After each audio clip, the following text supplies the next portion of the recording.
صلاح الدین ایوبی جو مسلمانوں اور عیسائیوں دونوں میں عزت کی نگاہ سے دیکھے جاتے ہیں۔ صلاح الدین ایوبی کا شمار قرون وسطیٰ کے مشہور اور طاقتور ترین شخصیات میں کیا جاتا ہے۔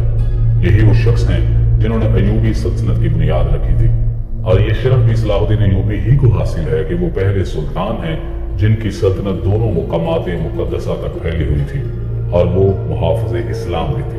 لیکن سوال یہ ہے کہ آخر کیسے کرد گھرانے کا ایک عام سا بچہ سلطان صلاح الدین ایوبی بنا؟ اس ویڈیو میں آپ یہی دیکھیں گے۔ صلاح الدین ایوبی 1138 میں پیدا ہوئے اور آپ کی وفات 1193 میں ہوئی۔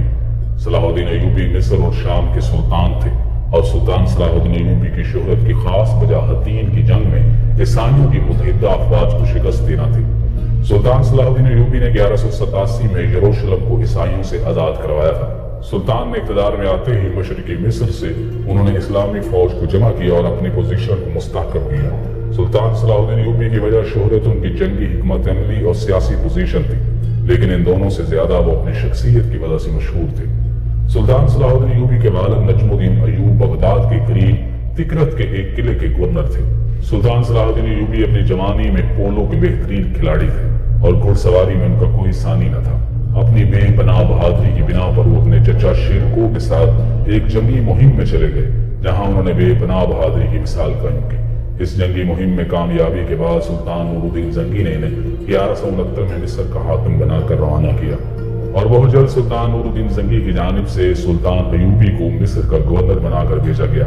اس وقت کے لوگوں کے مطابق سلطان صلاح الدین ایوبی درمیانے قد، گول چہرے، کالی آنکھوں اور کالے بالوں کے مالک تھے۔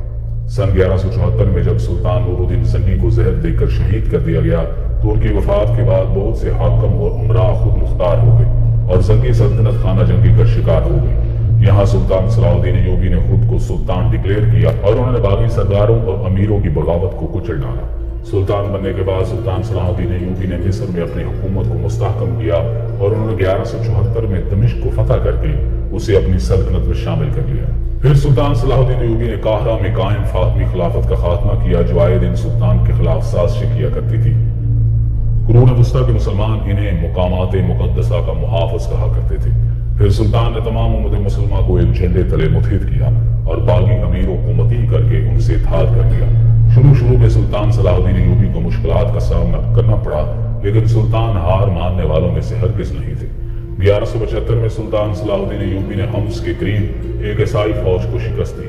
سلطان صلاح الدین ایوبی نے اپنی حکومت کی سند بغداد کے عباسی خلیفہ سے حاصل کی، جہاں انہیں یمن، مصر اور شام کے سلطان کی حیثیت سے سند عطا کی گئی، لیکن حلب کو آپ کی سلطنت میں شامل کرنے کے بجائے اسے آزاد شہر تسلیم کیا گیا، جو سلطان نور الدین زنگی کے بیٹے کے دائرہ اختیار میں آتا تھا۔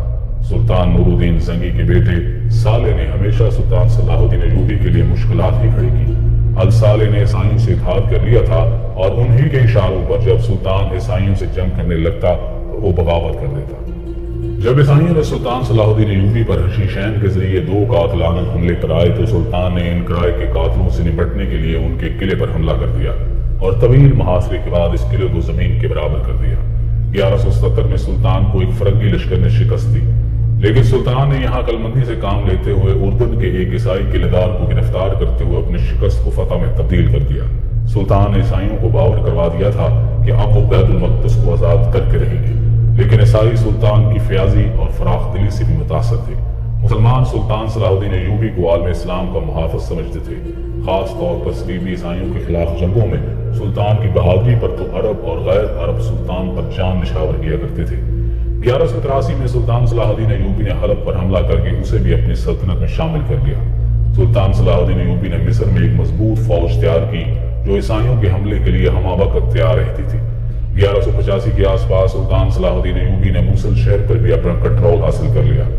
اس دوران یروشلم پر تخت کے لیے کھینچا دانی شروع ہو رہی تھی۔ جولائی کے شروع میں سلطان صلاح الدین ایوبی کی ابتدائی دستوں نے صلیبی ہراول دستے پر حملہ کر کے انہیں شکست دی۔ 4 جولائی کو سلطان صلاح الدین ایوبی مرکزی لشکر کے ساتھ حطین کے مقام پر جا پہنچے۔ سلطان کے ساتھ 60,000 کا طاقتور ترین لشکر تھا، جس کا سامنا عیسائیوں کے اس لشکر سے تھا جس کی کمان کی آف لوزینان کر رہا تھا، جو اس وقت یروشلم کا بادشاہ تھا۔ اس کے ساتھ 1300 نائٹس اور 38,000 کا باقی لشکر تھا۔ سلطان نے یہاں حاضر دماغی کا ثبوت دیتے ہوئے انہوں نے بہترین جگہ کا انتخاب کیا اور پانی پر قبضہ کر لیا۔ فوج نے میدان جنگ میں لگے گھاس کو آگ لگا دی، جس سے میدان جنگ عیسائیوں کے لیے بد سے بدتر ہو گیا۔ لیبیا کے بادشاہ ریمانڈ نے اپنے دستوں کے ساتھ سلطان کے محاصرے کو توڑنا چاہا، جس میں وہ کسی حد تک کامیابی بھی ہوا، لیکن اب باقی لشکر سلطان صلاح الدین ایوبی کے رحم و کرم پر تھا۔ یہاں خون ریز جنگ ہوئی اور سلطان صلاح الدین ایوبی فاتح قرار پائے۔ اس جنگ میں تمام عیسائی بادشاہ اور گورنر سلطان کے قیدی بنے۔ سلطان صلاح الدین ایوبی نے ان کے ساتھ نہایت رحمانہ سلوک کیا۔ ان سب کو سلطان نے آزاد کر دیا، لیکن انہوں نے ریجنالڈ کو اپنے ہاتھوں سے قتل کیا، جو کہ اسی کا حقدار تھا۔ سلیبی نائٹس جو مسلمانوں کا اصل قاتل تھے، سلطان نے انہیں بھی قتل کرنے کا حکم دیا۔ ستمبر 1187 میں فاتح سلطان اپنی فوجوں کے ساتھ یروشلم جا پہنچے اور وہاں تھوڑی بہت مزاحمت کے بعد عیسائیوں نے ہتھیار ڈال دیے اور رحم کی اپیل کی۔ سلطان نے تمام اہل شہر کی جان بخشی کی اور سلطان مسجد اقصی داخل ہو گئے۔ اس فتح کے بعد تیسری صلیبی جنگ کا آغاز ہوتا ہے۔ جیسے ہی سلطان صلاح الدین ایوبی کی فتح کی خبر یورپ پہنچی تو عیسائی پوپ گریگری تیسری صلیبی جنگ کا اعلان کرتا ہے تاکہ وہ مسلمانوں سے یروشلم واپس چھین لے۔ پوپ کے اس اعلان پر انگلینڈ، جرمنی اور فرانس کے بادشاہ متحد ہو کر سلطان کے خلاف یورپ سے روانہ ہوتے ہیں۔ مشرق وسطیٰ پہنچ کر وہ گیو فلوزینان کے ساتھ مل کر سلطان کے ایک شہر عکا کا محاصرہ کرتے ہیں اور جولائی 1191 کو یہ شہر عیسائی فتح کر لیتے ہیں۔ اب ان کا اگلا نشانہ بیت المقدس ہوتا ہے اور اس دوران ان کی سلطان سے بے شمار جنگیں ہوتی ہیں۔ ستمبر 1191 میں ارسوف کے میدان میں سلطان کے عیسائیوں کے ساتھ جنگ ہوئی، جس میں سلطان کو شکست ہوئی۔ پھر جافا کے میدان میں بھی سلطان صلاح الدین ایوبی کو شکست کا سامنا کرنا پڑا، لیکن ان سب کے باوجود سلطان نے سوائے عکا شہر کے عیسائیوں کو کسی اور شہر پر قبضہ نہ کرنے دیا اور عیسائی بیت المقدس کو بنا فتح کیے ناکام واپس یورپ چلے گئے۔ اس کے بعد سلطان صلاح الدین ایوبی تقریباً 2 سال زندہ رہے اور آخرکار 4 مارچ 1193 کو سلطان صلاح الدین ایوبی کا انتقال ہوا۔ اس وقت سلطان صلاح الدین ایوبی کی عمر 56 برس تھی۔ سلطان نے اپنے پیچھے ایک طاقتور ترین سلطنت چھوڑی جو ایوبی سلطنت کہلاتی تھی۔ اس سلطنت کی بنیاد 1174 میں پڑی اور اس کا اختتام 1250 میں مملوکوں کے ہاتھوں ہوا۔ سچ تو یہ ہے کہ سلطان صلاح الدین ایوبی کو آج بھی نہ صرف مسلمان بلکہ یورپ کے معتصم عیسائی بھی ان کو قدر کی نگاہ سے دیکھتے ہیں۔ من از ریش خشک و زردم خودم را بی تو گم کردم